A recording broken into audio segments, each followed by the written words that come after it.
I think about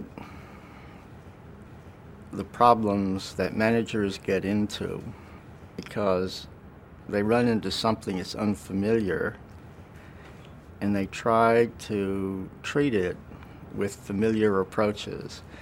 And the one that I see frequently is not understanding when a problem is really a one-time and unusual problem versus something that looks like normal ongoing activity. Having people think about a project as a project is quite useful. Many of us have the same experience when we renovate a house. You always think, well, maybe I can be my own general contractor. And I'll deal with the electrician, and I'll deal with the plumber, and I'll deal with the plasterer, the mason. And you overrun 20% on time and 40% on cost. Because one of the things that a contractor does, he organizes the effort as a project, which most of us don't know how to do. We do it thinking we know how to do it the way we do everything else. I can remember one auto manufacturing vice president in the States saying, I will not have a project manager in my business. I have an engineer, I have a manufacturing person, I have a marketing person, and I have a finance person. I'm not going to confuse the organization with a project manager. One auto designed to be 20% less expensive than its predecessor ended up being 10% more expensive and late.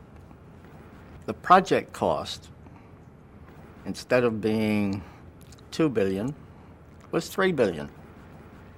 Because of his belief that he could run the business in a normal way in what was really a project. It's not always clear when one needs a project. You always get the question, well, should I have a project manager when I pick up a pencil or sharpen a pencil? Well, no, not quite. It's when the number of activities that have to be done are greater than one can carry in one's head all the time. But once you get above 100 different activities in different locations with interdependencies that are not clear, it really is worth the effort. A project team generally ought to cost 1% of the project. So somewhere in that neighborhood, 1 to 2% of the project, to have a special group work on the problem. Now, if you have a $100 million project, and you normally overrun 20% or 30%, that's $20 or $30 million. So the choice is spend an extra $1 million to have a project team and save the $20 or $30 million overrun, which you know is going to happen.